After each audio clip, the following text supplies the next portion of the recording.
जो अगर already question आप कर चुके हो तो आंसर देख लीजिए। It will be option D, that is 0.858 milliohm. Question क्या है? A copper CU rod of length 25 cm and cross sectional area 3 mm2 is joined with similar aluminium AL rod as shown in the figure. Resistivity of the copper and resistivity of the aluminium given है। देखिए कहानी बहुत आसान है but calculative है। यहाँ पर एक ये रॉड है और एक ये रॉड है, दोनों अलग अलग मटेरियल की हैं, तो दोनों का रेजिस्टेंस अलग अलग हमें निकालना पड़ेगा, इनको हम कंबाइन नहीं कर सकते।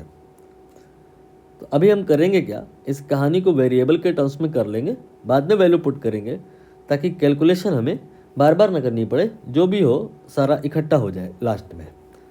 तो अभी हम CU की बात कर रहे हैं कि इसका रेजिस्टेंस कितना होगा। रेजिस्टेंस होता है ρL/A, राइट। एल्युमिनियम का रेजिस्टेंस वो भी इसी फॉर्मूले से निकलेगा। अंतर कहाँ पे आएगा? दोनों का जो लेंथ है, दोनों का जो एरिया है वो उतना ही है, similar, but here difference is in resistivity. इसका अलग है, इसका अलग है। सो मैंने यहाँ ρ1 कर दिया और यहाँ ρ2 कर दिया। ये R1 हो गया, ये R2 हो गया। Now we can say that कि between these two point we have two different resistors, one is R1 and other is R2। ये R1 हो गया और ये R2 हो गया। ये आपको बहुत पहले ही दिख गया होगा, नहीं तो अब दिख गया होगा कि ये दोनों जो रेजिस्टेंस हैं, ये रेजिस्टेंस आपके पैरेलल में है। तो पैरेलल में दो रेजिस्टेंस को कंबाइन करने का फॉर्मूला क्या होता है? फॉर्मूला होता है 1/R equal to 1/R1 then plus 1/R2। Value रख लीजिए R1 एंड R2 की। These are the values for R1 and R2। It will be reciprocal कर लीजिएगा, A divided by ρ1 into L plus A divided by ρ2 into L। यहाँ पे common factor बाहर कर लीजिए, तो A/L ये कॉमन हो जाएगा, 1/ρ1 देन प्लस 1/ρ2। आप इसे और सिंप्लीफाई कर सकते हैं, like 1/R will be A/L ρ1 plus ρ2 and divided by ρ1 into ρ2। यहाँ से जो R आएगा ये आएगा ρ1 ρ2 divided by ρ1 plus ρ2 then L/A।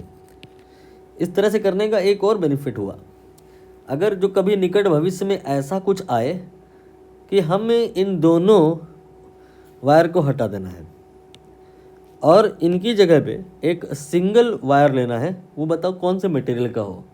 Copper और एल्युमिनियम को हटा करके इसकी जगह हम यूज़ करना चाहते हैं कोई third wire which will be of what resistivity. तो ये इफेक्टिव रजिस्टिविटी लिखी हुई है, ज़्यादा डिटेल में हम अभी नहीं जाएंगे, बट इफेक्टिव रजिस्टिविटी यहाँ पर हमने इनडायरेक्टली निकाल ली है। नाउ अब हम वैल्यू पुट करेंगे इसी फार्मूले में। ये फार्मूला मैंने यहाँ से पिक किया और वैल्यू देख लेते हैं कि इसकी कितनी है। हालांकि पुट करने कोई फ़ायदा नहीं है क्योंकि कैलकुलेशन तो आपसे ही मैं करवाऊँगा, मेरे को तो करना नहीं है। ρ1 और ρ2 ये देख लीजिए, 10 की पावर -8 दोनों में कॉमन है, इसे हम अभी नहीं रखेंगे। 1.7 into 2.6 divided by 1.7 into plus 2.6।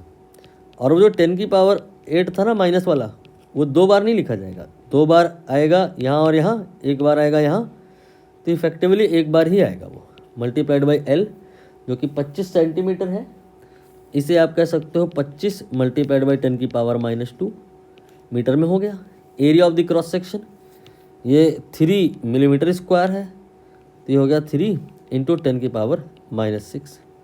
अब बारी आई कैलकुलेशन की, जिसको मैं कर देता हूँ कैलकुलेटर का, लेकिन प्रयोग कर लेंगे समय बचाने के लिए या अपनी यू कैन से इज्जत बचाने के लिए, बिकॉज कैलकुलेशन हमारी बहुत कमज़ोर है, बिना कैलकुलेटर के लगता नहीं हो पाएगी। ये कैंसिल हुआ, 10 की पावर -8 और 10 की पावर -6, ये 10 की पावर -2 हो गया और ये इससे कंबाइन होगा तो ये 10 की पावर -4 आ जाएगा।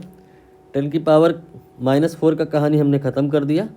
और अब हम जो है इस कहानी को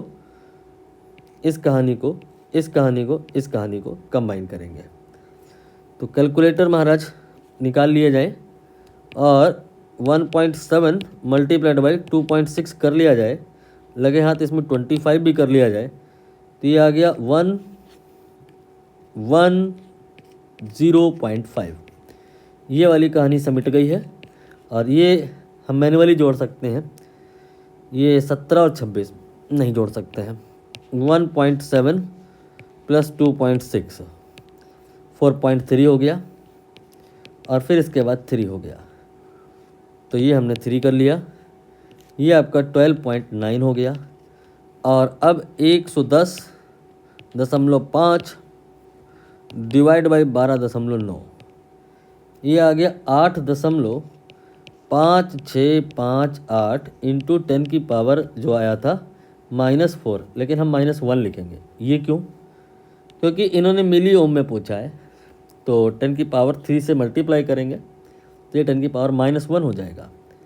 एंड इसको अगर हम इसके साथ एडजस्ट कर दें तो 0.85658 ऐसा हो जाएगा।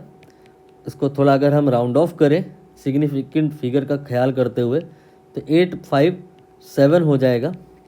ये आंसर जो है यहाँ पे ज़्यादा सही है क्योंकि कैलकुलेटर से किया गया है, लेकिन ये एक्सपेक्ट कर रहे हैं कि आप बिना कैलकुलेटर के करें तो कर तो ले जाएंगे, थोड़ा बहुत दाएं बाएं हो सकता है आंसर, इसलिए डी ऑप्शन करेक्ट है।